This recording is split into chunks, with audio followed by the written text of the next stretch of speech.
for this amazing event we have for you today.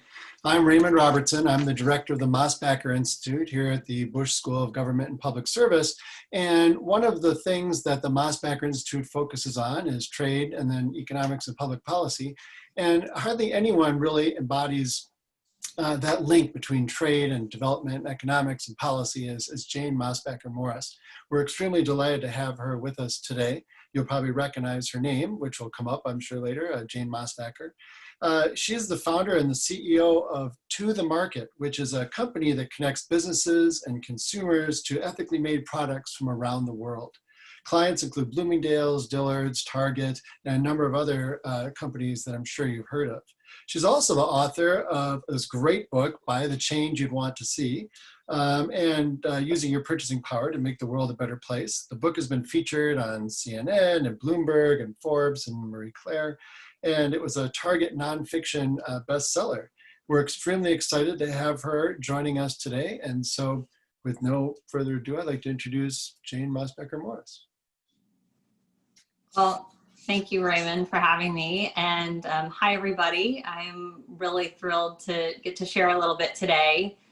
I'm of course sad to not be in person, but hopefully we can do this again next year and I'll be able to attend in person. But thank you, Raymond, for inviting me to share.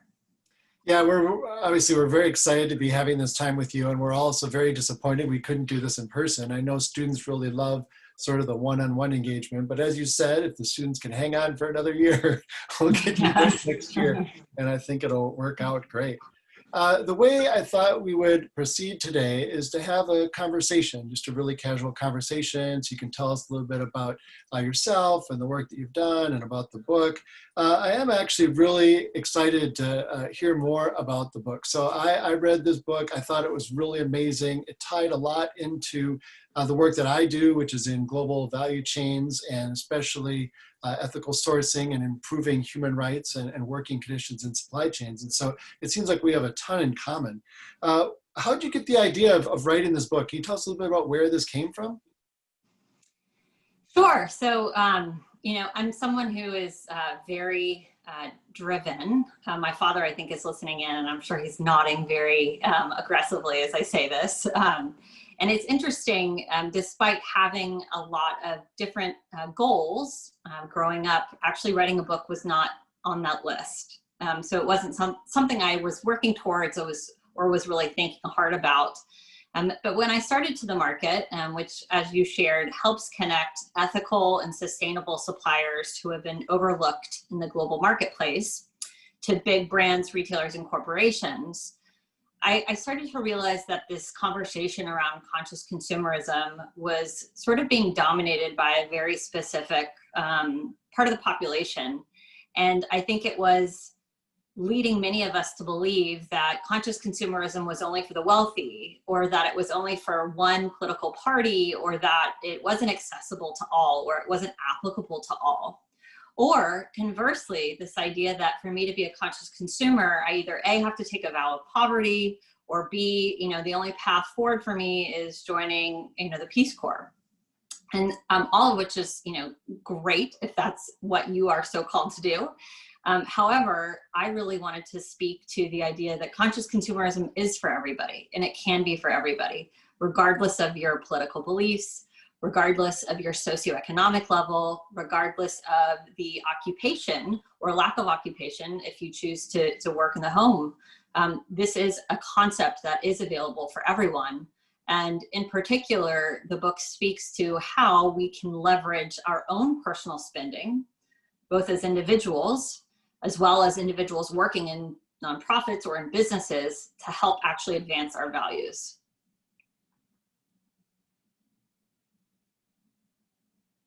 Yeah, that's really important, right? Because it really empowers. It's very empowering for all of us because we're all making these consumer decisions. And we actually can, as you demonstrate in your book, we can make a difference in developing countries, right? A lot of the book talks about your travels to developing countries. We had our previous dean of the Bush School was Ambassador Ryan Crocker. And one of the things he told our students was to go hard places and do hard things. And that really resonated with me. And that was, it seemed like the voice was definitely coming right out of the book, out of your book, because you had a lot of personal experiences in these developing countries. What were some of these that really affected you? Which ones do you think really stick out in your mind? Can you tell us a couple of those stories? I'm sure we'd love to hear them. Sure. Well, I mean, I absolutely echo his advice. I think if you have the opportunity to travel, even if it's traveling to a different part of the United States, allowing yourself to be in an environment that's different, that's difficult, that perhaps you're surrounded by people who don't look like you, don't sound like you, don't have the same experience on this planet as you, is hugely helpful. I find it to be wildly grounding, because we're reminded of how extraordinarily grateful we can and should be for our position in life. But B, I would say it also exposes us to passions and opportunities to make change. So I'll start with one story that I speak to a little bit in the book, but certainly have talked about quite a bit. When I started my career, I never thought I would be in retail. In fact, as my dad probably recalls, again, he's on the call, I worked retail in college and maybe high school summers and really didn't like it. I was convinced I wanted to be in national security my entire career. 9/11 happened while I was in high school. I was outside of New York when it happened, and it had a very big impact on me. And so I became very committed to better understanding what was sort of the driving forces behind terrorism. And so I went to Georgetown School of Foreign Service for undergrad. I studied international security, started working at the State Department my junior year in counterterrorism, and was convinced I would be working there forever and ever, amen. One of the things that I specialized in at the State Department was engaging women on the issue of terrorism and counterterrorism. I've, by sort of accident, discovered that we as a government at this point in time were not really talking to women in particular about security issues, not purposefully, meaning it wasn't sort of a purposeful exclusion, but what we were doing is our security sector was talking to the security sector of other countries, and the security sector still to this day is dominated by men, which is fine, but that means that you're not talking to half the population on an issue that's really important, and in many ways is a norm. Is using violence against non-combatants acceptable to advance a political objective or not? And so I thought, okay, we need to be speaking with women about this issue. It's impacting their families, their communities, their country, the future. How do we have more conversations? And so one of the communities that we were very engaged with at this point in time was Afghanistan. And I oversaw a number of programs related to talking to women in Afghanistan about the security sector and about terrorism, counterterrorism, conflict resolution, et cetera. And to get to the travel piece, when I visited Afghanistan and had an opportunity to sit with some women who were participating in one of these programs, and these were women that were working at the Ministry of Interior, which is like our Department of Justice. And so these were very progressive women, relatively, that they would A, be able to work at all, and B, be able to work in the security sector, which in many communities, including our own, is actually pretty progressive and new that women would be working in security at all. So relatively very progressive population of women. And I remember them talking to me about the lack of control that they had over their life in very, very fundamental ways. I have no problem telling my husband that I'm interested in ordering Thai versus pizza tonight. That wasn't a conversation that was, they weren't necessarily ordering food, but there wasn't a conversation around, I have this preference and I'm going to express my personal preference to you about something as basic as food. And it really planted a seed for me that for women to have more influence and feel more comfortable sort of pushing back or expressing themselves, that them having access to capital, whether they earned that capital, whether they shared that capital, meaning there was more equality in the way that the money flowed within the family, or they inherited that capital, that giving women access to capital was a critical part for them to feel empowered within their family, and their community, and their country. And that's when a sort of critical seed got planted for me in my personal journey around wanting to focus on the creation and sustainment of jobs for vulnerable persons. So that's story A, is visiting Afghanistan. Story B is fast forward. I had left the State Department at this point, so I'd moved from counterterrorism to work for Secretary Clinton on global women's issues, specifically still working on women, peace, and security. Had done a business school MBA, had gone to work for Cindy McCain on human trafficking and labor exploitation, and had decided I wanted to pursue to the market. And I was on a trip to Calcutta, India, and actually I was still with Mrs. McCain at this time. And I remember we visited a number of locations around India, including in Calcutta, where we were learning about human trafficking and labor exploitation. And we visited communities of survivors who were sort of in the process of healing and moving forward, trying to move forward with their life. And then we also visited a couple of different social enterprises that were specifically employing both survivors of human trafficking and labor exploitation, as well as those that are highly vulnerable to human trafficking and labor exploitation. And I remember being extremely struck by the dignity with which the women carry themselves in these social enterprises.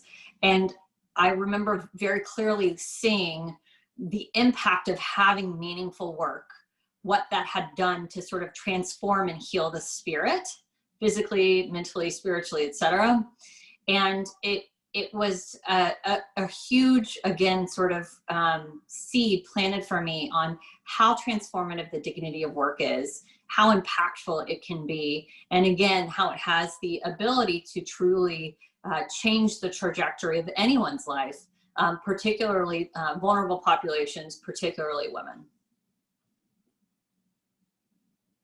Yeah, that's a really powerful story. I mean, those women really have had really suffer more than just about anyone else. And it's really important, right, that you establish this. When you were making these connections to try and get women essentially plugged in, right, to the global economy, what kind of response have you been getting from the private sector? So when you approach these companies, I know you can maybe give us some examples of who you've worked with or how that worked. What kind of response do they get? Do people care about sort of these people in these countries? I mean, it's a little far away, and how do you sort of increase awareness? You know, it's changed over the last, 4+ years since To The Market has engaged significantly with big brands, retailers, and corporations. I would say initially there was a lot of sort of congratulations on what you're doing. It sounds really wonderful, but I could tell there was tremendous hesitation around the scale that I fundamentally believed, and I think we've shown that this business approach can have.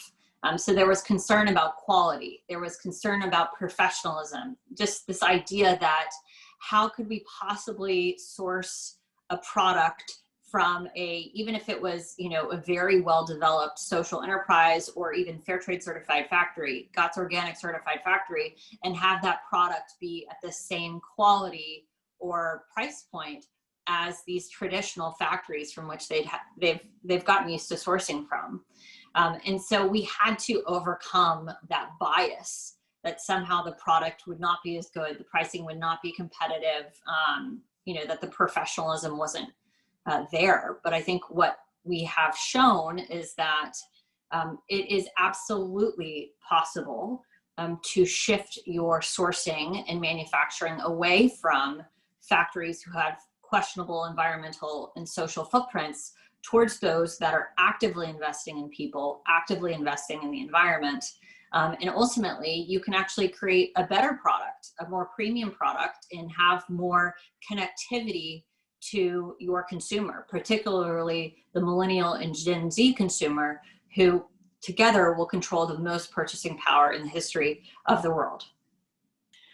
Yeah, one of the things that they expressed concerns about was scale. Just to follow up on that, right? And you said you sort of overcame that. Can you just elaborate a little bit on scale? Like, how did you get them to scale up?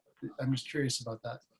So we made a critical decision at the beginning of starting to the market that we were going to partner with nodes, not with individuals.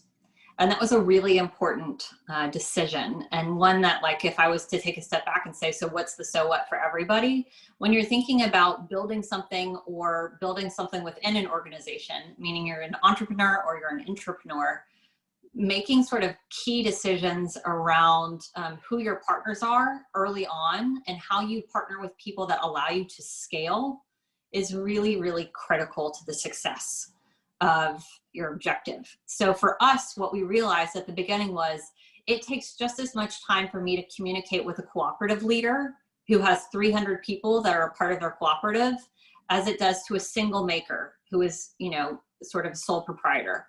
And so we realized that for us to have scale as a business, it was not in our highest and best use to try to organize people into nodes. We needed to work with existing organizations who had already set up.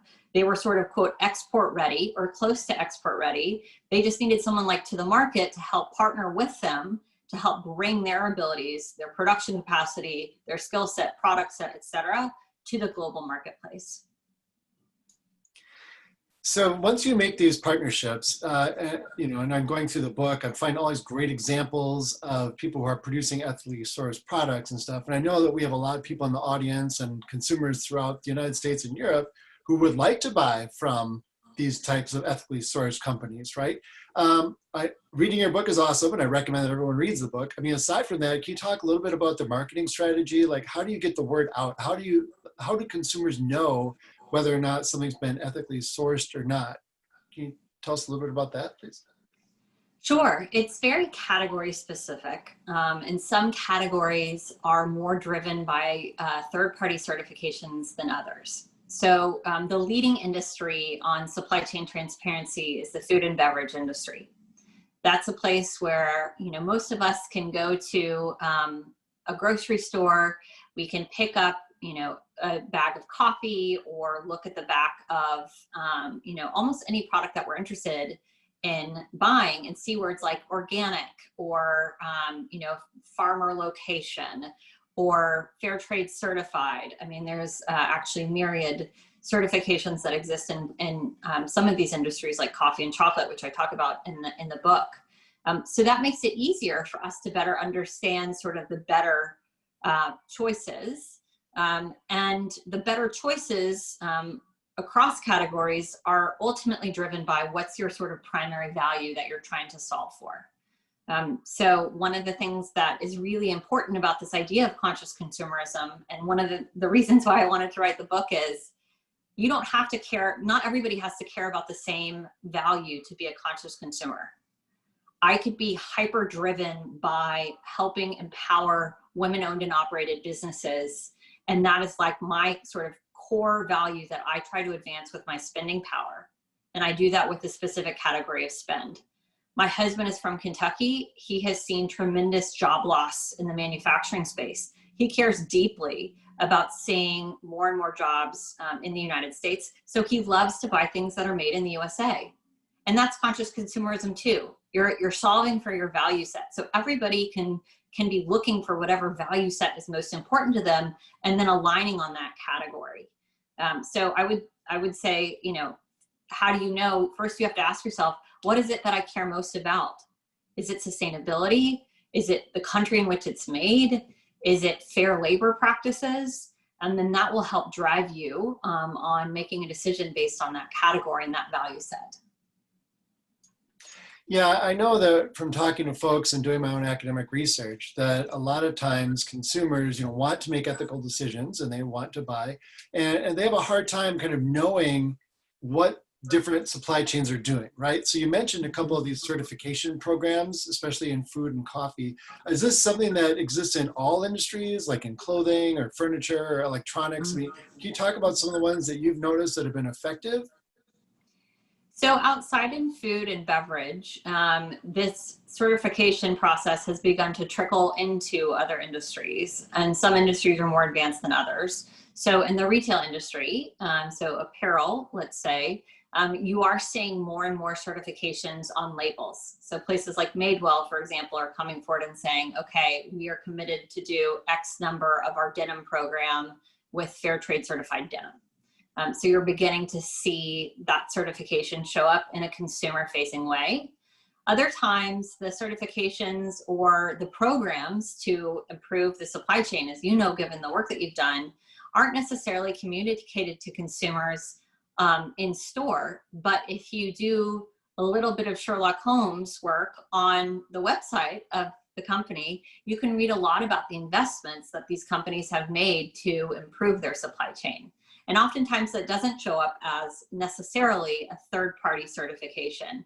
Many times, like companies like Starbucks develop their very own programs to help make their supply chain cleaner and more environmentally friendly. So it does take a little bit of research when you get outside of food and beverage, because there isn't that like very clear call out of the third-party certifications, but it's absolutely possible. Yeah, one of the other benefits, right now that consumers are kind of identifying these, they're trying to look for positive sourcing. One of the arguments I've made in the work that I've done through this program called Better Work, which tries to improve working conditions in garment factories, is that by treating workers better and by having better HR practices or treating workers, paying them on time and such, that actually helps factory performance. Have you noticed that that's true? Have you seen evidence of that? And so like the co-ops you're working with or something in terms of factory performance? Absolutely. I mean, I think, and it's interesting. I think we're all getting our head around the fact that you see improved morale and therefore you see higher efficiency, when I think in more quote white collar jobs, we've known that for a long time, that if you have a happy workforce, you're going to have a more productive workforce that that works more closely together, that is able to solve problems more quickly and efficiently. So yes, absolutely. You do see, lower turnover, for example, when you have a facility who is treating their the term, as you know, is operators, people who work in the facility, operators fairly. You also see just a sort of a devotion and passion for the work that then shows up in, I think, better quality as well, because there's that sort of personal commitment to the work that then shows up in how the work is done. So all of these commitments around both labor practices and environmental commitments almost always show up in the bottom line in some way. And that's what I think, again, when I think about where's the opportunity for us to help expand the narrative around conscious consumerism, these are examples of where I want to say, hey, this is not just doing good to do good. This is doing good to do better financially as well. Yeah, I think that's really critical. I mean, one of the problems that we're facing in 2020, obviously, is that it's a lot harder for all companies to be doing better because of this COVID crisis, right? So I know everyone's affected by it. They probably would like to hear a little bit about how are you dealing with that? I mean, it's been hitting these developing countries really hard, right? Because consumers aren't buying as much, and that means that trickles down through the supply chain. What kind of anecdotes have you seen, or how are you responding to that to kind of work on resilience and helping these really poor women mainly, right, in these countries that are suffering? Yeah, no, so the sort of lack of buying by us as consumers has absolutely impacted women across the value chain. So even in less ethical facilities, the vast majority of garment workers are women. So they are impacted whether they're in an ethical factory or a less ethical factory. I would say that, there was a bit of a ripple effect where you had corporations canceling orders for product, which oftentimes put factories in really difficult places because they had already, in many cases bought the raw material, had begun labor, in some cases finished the labor around that product. And yet you had corporations who clearly have a much, or I would say in most cases, with the exception of those that are facing bankruptcy, have a stronger balance sheet than the factory, and yet they're asking the factory to take on the cost of the canceled order. So that's obviously I think, a huge challenge for factories who have partners who have refused to pay for orders that they have sort of expended labor and raw material costs against. Similarly, this is the sort of quintessential challenge that we have around COVID, where how does one balance the economic fallout with the health implications? And so in many of these countries, they had total shutdowns of the facilities. And so people were unable to work. And unlike the United States, there is little to no social umbrella to help provide things, provide additional assistance, whether that was food or financial assistance. And so it did create tremendous challenges for workers in developing countries who were facing, no income for potentially months at a time. So that is a big challenge, and one that I don't think we've seen the true fallout from how the those who are really at the margin of sort of lower middle class to sort of upper lower class are being pushed down into poverty in many of these communities. And so it's something that we need to grapple with and think hard around, what can be done to help accelerate the private sector's role in recreating and sustaining these jobs. That I think is critical, A, and then B, asking ourselves from a development standpoint, in a public sector standpoint, what needs to be done to help move this population who has shifted into more poverty? How do we move them back towards a more upward trajectory? Yeah, I agree. I mean, that seems to be one of the driving questions of our time. I mean, the World Bank just announced that they expect more than 60 million people will be falling into poverty as a result of this COVID crisis and the lack of demand. So it's really critical, more than ever, to have a company, like your group, to the market, right? That's really trying to make those connections. So when we come back, we'll have that kind of demand and really target helping the people that need it the most. That really makes me wonder kind of more about To the Market itself. I mean, can you tell us a little bit more about this company, and especially, if I may, with a little wink, kind of maybe you have some opportunities for internships or something for some Aggies or something you might want to talk about. Yeah. That'd be great if you could tell us about that. Yeah, you bet. So To the Market is a venture-backed startup. So that means that we are a new business startup. Venture-backed means that we have outside investors. We focus on connecting what we describe as non-traditional suppliers.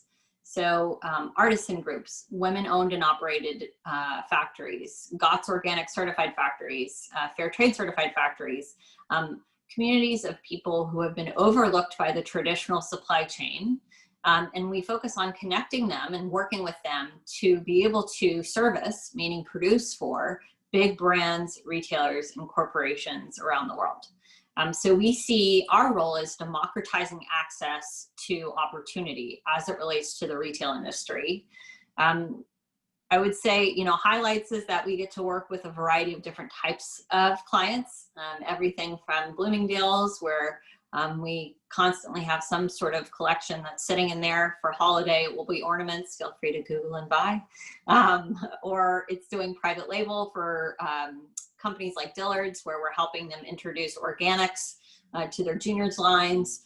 Or it's providing a corporation who has made commitments around sustainable development goals or ESG objectives or corporate social responsibility. We're helping them advance those through the procurement process. So it's quite a range of types of clients, but it's very, very exciting to see someone who might make a decision that feels inconsequential to them. So I could be someone who is in charge of the investor summit, and I'm in charge of buying 20,000 tote bags to give out at the investor summit. And I've made a commitment in the bank to support and empower women.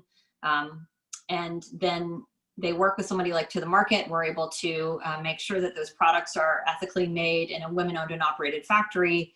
And then we get to hear really extraordinary stories about the power of an order like that, doing things like paying for a year's worth of school for the maker's children, or even sort of things that we feel like I certainly take for granted, having our shoe shined so that they show up to school and feel dignified.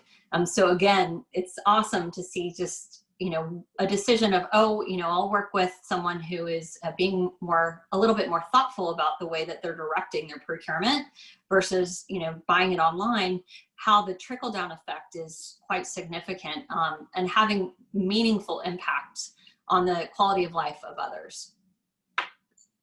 And then you're maybe going to say something about internship opportunities. I don't know if you're going to. Internship. So we already have, one of our interns is already an Aggie, which is Awesome. Fabulous. Awesome. But we always take interns. We love interns. So absolutely, if you are interested, please, Raymond, you'll have to let me know who the right point person is, but feel free to send along your resume and we can see if there's a fit in the organization. That's awesome. One of the things I really was really excited to hear about was you started off your career in, you know, international security and the international security field. We have a lot of students who do security here at the Bush School. It's one of our specialties. But your career trajectory has been very different. Just, are you willing to offer any advice to our first and second year master's students who are now wrestling with some of the same questions that you had? Yeah, sure. I guess first thing I would say is the world is very small, so small, tiny, tiny, tiny. And so I am fortunate that I was taught early on to treat everyone with kindness, even when it's really hard. And I'm so grateful that I have, because as I have gotten older, the world has shrunk even more so than I thought. It was already small when, you know, I was in college and grad school, but it feels like gets even smaller each year I'm on this planet. And so my first advice would be treat everyone equally. Somebody who is your intern could be your boss in 3 or 4 years. So keep that in mind. And you know, don't burn any bridges. That would, you know, that's my key advice, is treat others as you'd want to be treated. Second advice would be you have to be your own best advocate. And what I mean by that is it's nobody's job but yours to advance your career. It is nobody's job but yours. So if you are ambitious, if you have things that you want to accomplish, which I hope are in the service of others, it is your job to map out what that looks like. Any help you get along the way is bonus. It's sprinkles, it's icing, but you have to create your own cake. You have to sort of map your own destiny and figure out what you need to do to get yourself to where you want to go. Taking personal responsibility is really, really critical. And something that I think has served me in doing that is working my tail off at the expense of lots and lots of other things. And so if you want it, it's your responsibility to get it, but know that it takes a tremendous amount of hard work.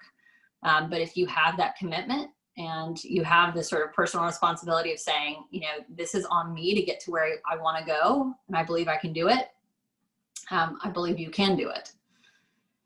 Final thing I would share is being open to what your career looks like. So I shared at the beginning that I started in counterterrorism. I never thought I would be working in retail, and yet here I am. And I think keeping an open heart and an open mind to where you can best add value is really, really critical. Because I think we are, as humans, most effective when our passion aligns with a specific problem that we can help uniquely address. So if we can keep an open mind as to what those passions may be and keep an open eye as to what those challenges may be, I think we'll ultimately land in a place that aligns that passion with solving that problem that we identify. Yeah, that's great advice. I mean, as someone who also loves work, that resonates a lot with me. And I love that you can share that message with our students. That's a great message, to continue to work hard.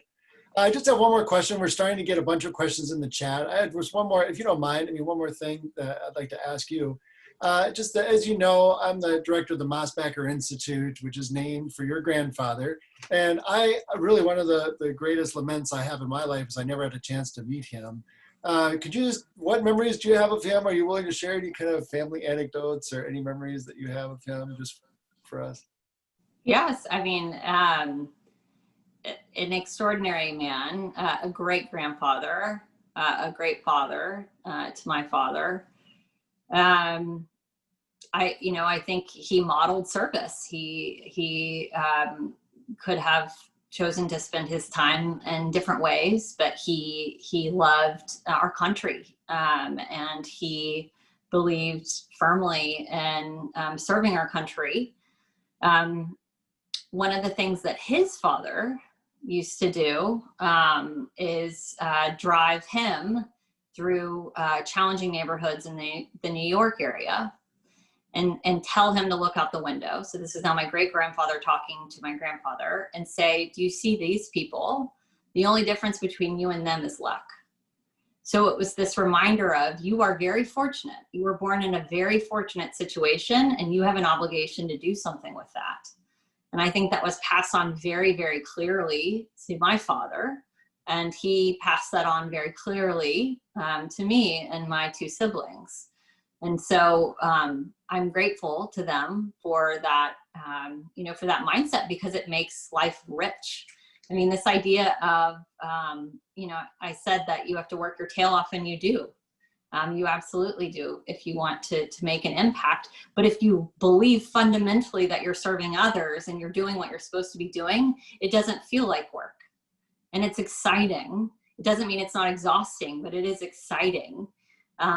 And it's something I'm very, very grateful for, because I wake up each day and I feel very driven to advance the purpose that I feel like I have being on this planet. And so that's something that stands out to me. Similarly, he would say about public service, it doesn't pay well, but the benefits are out of this world. I don't know if anybody got that. It's like when you die, you get to go to heaven. Benefits out of this world. Okay. A lot of blank faces, but I always thought that was funny. I got it. Thank you. I always thought that was a good one. So I'm very, very grateful that he let me shadow him. I got to be at so many places where he was willing to take me, and I could just listen and learn and absorb, which I encourage everyone to do, is absorb as much as you can from other people around you that you can learn from. And I feel so fortunate to have had someone who was as thoughtful and engaged with us grandchildren as he was. Well, I have to say that I think we feel that fortunate to be having you here with us today. And it really means a lot that you've been here and sharing these ideas. A lot of students and a lot of other faculty actually are sending in some questions. I'm going to go through the list. Yeah, sure. If that's right. I'm going to go through the questions in the order in which they came in. So I'm not going to try and favor anyone except for the people who are working hardest to get in first. So the first question we had, right, is it better to lobby for companies to become more ethical, or is it better to stop buying from those companies? Which do you think would have a bigger impact? I like both. So boycott and boycott. Boycott is, I won't buy from you because I don't agree with your values. Boycott is, I will buy from you because I want to support the work that you're doing. I think they're both very valid. I think lobbying is helpful, but I think using your wallet is even more powerful, because if I'm running a business, I can ignore your voice. I can ignore your letters of complaint. I can't ignore if you are a customer and you walk away from me and I have to explain to my investors why I lost this deal. Or on the flip side, if I see my commitments and to sustainability or labor practices are resulting in increased customer loyalty, that shows up on the bottom line too. Quantitative change that I can very definitively point to, I think is very, very powerful. So both I think are worthy, boycotts and boycotts. That's really helpful. The next question is coming from a business school professor here at A&M, right, who's working with women gemstone miners, Mhm. right? And so his point is that women miners are obviously exploited, right? They're frequently exploited, as you know, and discriminated against. They usually must sell their gems at a discount to what the men sell at, so they have a direct lower wage. Do you have experience with directly bringing gems mined by women to market? And do you believe that to the market customers would prefer gems mined by women?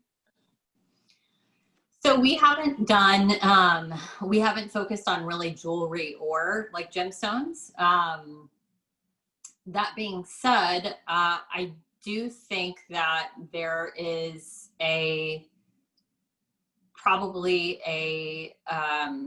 would be support for women mined gems. The reason I'm saying that is that women control the majority of discretionary spending in households, whether they earn it or don't. Meaning they are the primary purchasers, even of products for their husbands, sons, whatever, if there's males in the household. And so women react very positively when they hear that it's a women-owned and operated business, or if it's women-grown coffee or women, fill in the blank. It's something that Nielsen has shown that women respond positively to. So yes, I do think it's something that would resonate with the consumer. That's good news. That gives us a lot of hope. The next question was, can you tell us more about your experience as a woman in fields that are usually very male-dominated or male-dominated industries? And if you have any advice to the students wondering in particular? Yes, counterterrorism was absolutely male-dominated. I would say it gets back to, I think, being your own best advocate is part of it. So I remember I had an instance where, in addition to being, I think, one of the only women, I was also probably the youngest. And I remember very distinctly, one of my colleagues who I adore and I'm still friends with, but for some reason felt compelled to describe me in an email to somebody else that I was his intern. And I remember just having like a very matter-of-fact conversation with him about it. Like asking him why he described me as his intern. And it wasn't sort of emotional or confrontational. It was just, again, matter of fact saying like, hey, I'm your colleague. Help me understand why you described me as your intern. And so I would say, when in any case, when you are, not in the majority from a demographic standpoint, and you feel like there is, the potential for discrimination, I think being your own best advocate is important, A. B, I also think it's important to understand what the culture and norms are of the community in which you're working. So I have another very distinct memory of, I'm sure my dad will laugh when he hears this, I am like obsessed with Disney World. I think it's like the greatest place on the planet. And I remember coming back from a trip and I had bought like a Disney World notebook. And I remember sitting in a meeting with my Disney World notebook. And I remember later that day having a conversation with my colleague, Vic, who I adore. And I was like, I feel like people aren't taking me seriously. And he spoke truth to me. He said, you have a Disney World notebook. Like, this isn't helping your case. And I was like, wow, you're right. Like, I need to pay attention to like the norms of the community in which I'm working. I'm all for like, be yourself, but it also, if there are norms within an organization, being aware of what those norms are and how, if you choose not to follow those norms, how that can be received is important. I mean, it's just a choice that you have to sort of consciously be aware of and consciously make. And so to women in particular who are in male-dominated fields, I would say stand your ground, but do so in a way that is collaborative rather than competitive, meaning assume the best, that these are your colleagues, that they want the best for you, that they're not purposely operating in a way that is designed to make you feel like you're not included. But when you do feel, for some reason, unincluded, have a matter-of-fact conversation about it to address it. You can probably address it cleanly and move forward. That's great advice. I wish everyone was taking that advice. I think it would help a lot. That's great. Another question, the next one is, can you tell us more about To the Market? Like, what other industries does To the Market support? Is it mainly artisan goods, or kind of what's the range? If you can give us some examples, that'd be great. Sure. So To the Market does apparel, accessories, and home goods. And then as of March, we started sourcing PPE. So those are our 4 categories. It ranges from very price accessible, so doing things like tote bags for Target, to more quote luxury goods for brands like a Bloomingdale's. It is some artisanal, but some of it is organic cut and sew, meaning product that is literally cut and then sewn. And sometimes our orders are 50 units, and sometimes our orders are over 1 million units. So it's very much so driven by the client and by the partner with which we're working, meaning is it an artisan group with a production capacity of 100 units a month, or is it a GOTS Organic certified factory with a production capacity of 1 million units a month? All of those variables help drive what we end up doing. That's really great. Another question was sort of about the application of this model to tourism and services broadly, but tourism in particular. There's a lot of opportunities for ethical tourism. Can you talk about, have you gone into services? Have you done any tourism at all? Can you talk about that?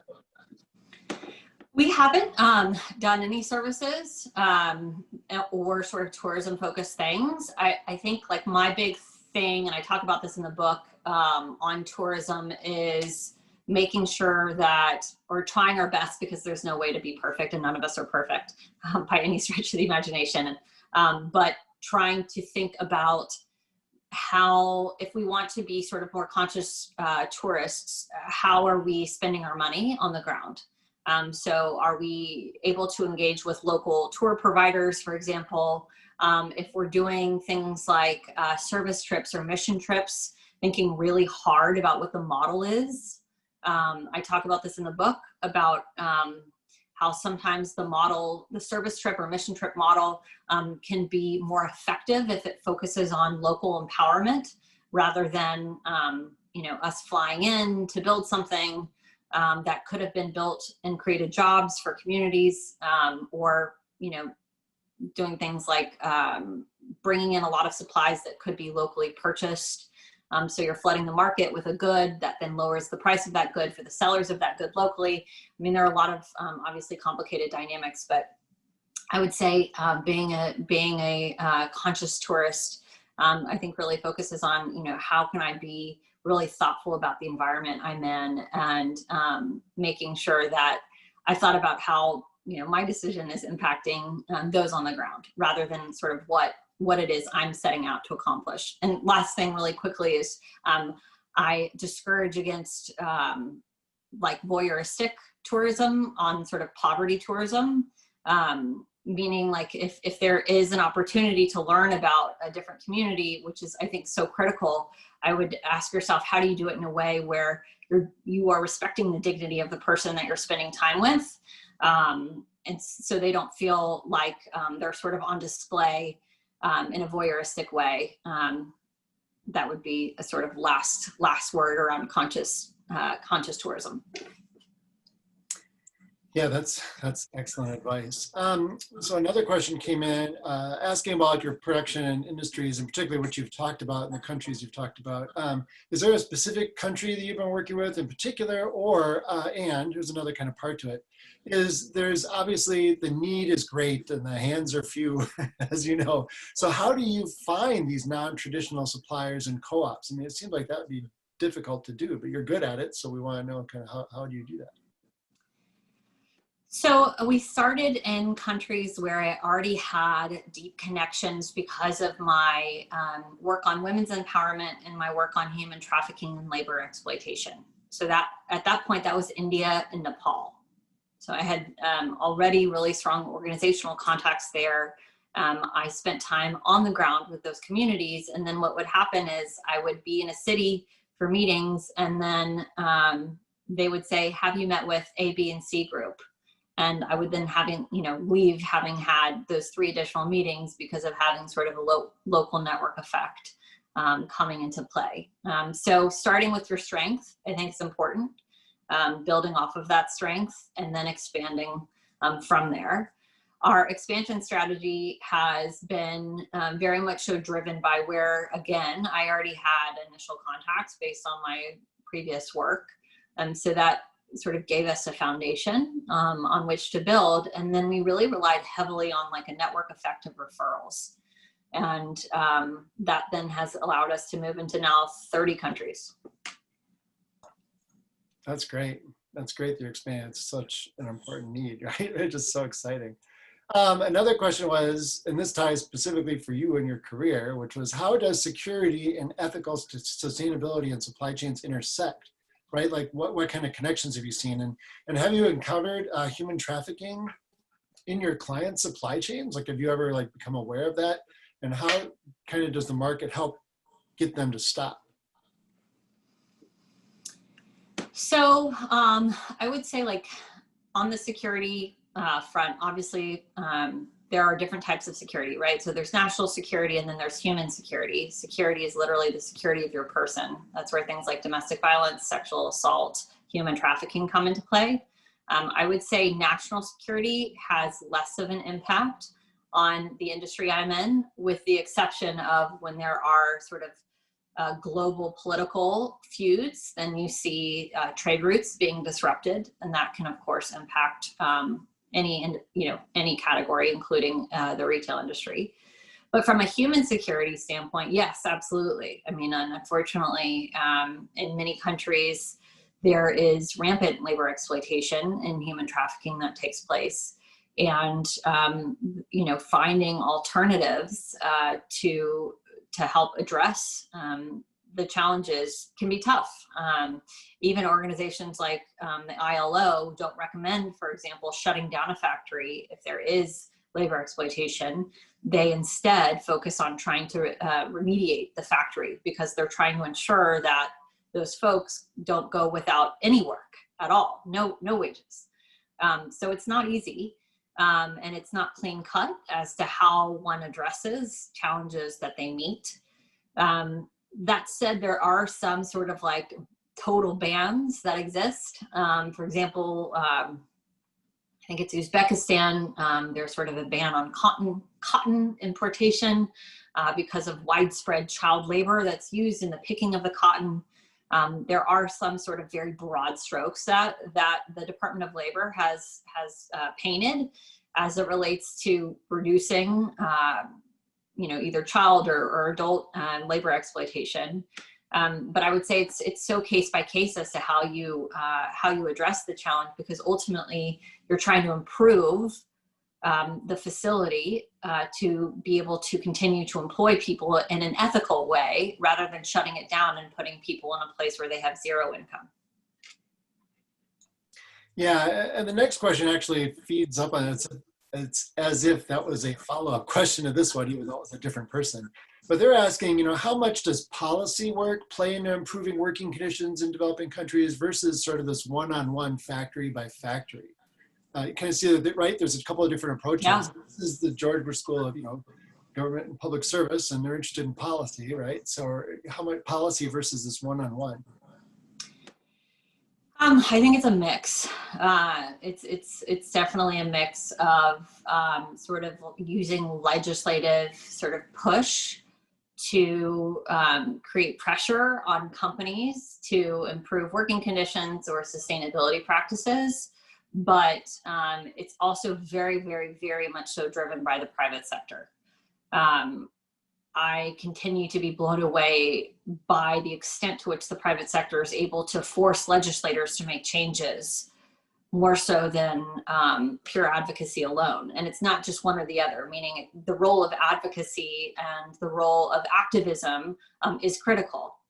That said, where I think there's room for significant improvement is activism and the private sector working alongside together to make change. For example, if I'm Pepsi Cola and I am the primary job creator in a certain country, getting my help on pressuring the legislators to make changes around things like, child marriage, I have a lot more influence than Save the Children, because I am the primary job creator in the country. And so I think it is a place where I think there's tremendous room for improvement. And I think we're seeing this improvement happen. But for anyone who's interested in going into the not-for-profit sector, whether that's government or that's NGOs, I encourage you strongly to remember that those in the private sector can be your allies in helping you to advocate for change, because oftentimes they may have more influence than you may. Yeah, I've seen a lot of examples of that in apparel, right? A lot of the main buyers are starting to work together with the EU, and so they're trying to harmonize and move in the same direction, interestingly. Yeah, that's really, that's a big deal right now. The next question was that you mentioned you're working with women in Afghanistan, and women really need capital, obviously. This person's asking, how much have societal issues in parts of the world kind of halted their prosperity or limited growth, right? So these societal issues pretty good, a damper on growth. And has it changed since you were in Afghanistan? Have you seen some changes in there? And then kind of to follow up on that, there was a lot of questions here they snuck in. And how can our students as future foreign affairs professionals work to heighten the need for gender equality domestically and abroad? That's a lot. Yeah, I mean, I would say you don't have to be a gender equality diehard to realize how powerful gender equality is in helping to advance other objectives. So again, from my personal experience, I feel deeply passionate about women's empowerment. But ultimately, my decision to engage women on the issue of counterterrorism was because I thought that we would create a safer environment. My objective was security.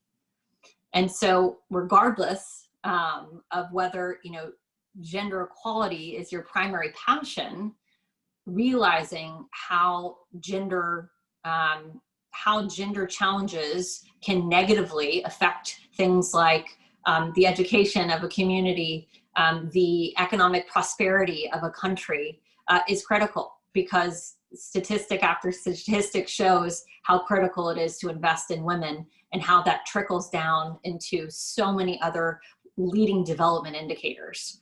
And so in places like Afghanistan, I think we saw tremendous growth and tremendous change in rolling back many of the really challenging restrictions that the Taliban had implemented on the population.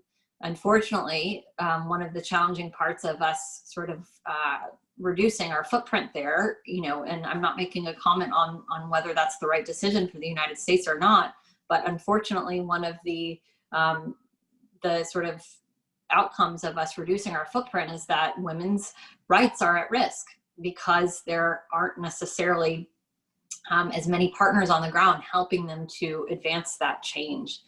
And so I would say that all decisions that are made, whether it's around security or it's education or health, have serious implications for around gender equality, and understanding what those implications are is a part of sort of doing your due diligence of what sort of the impact is of whatever policy decision is being pursued.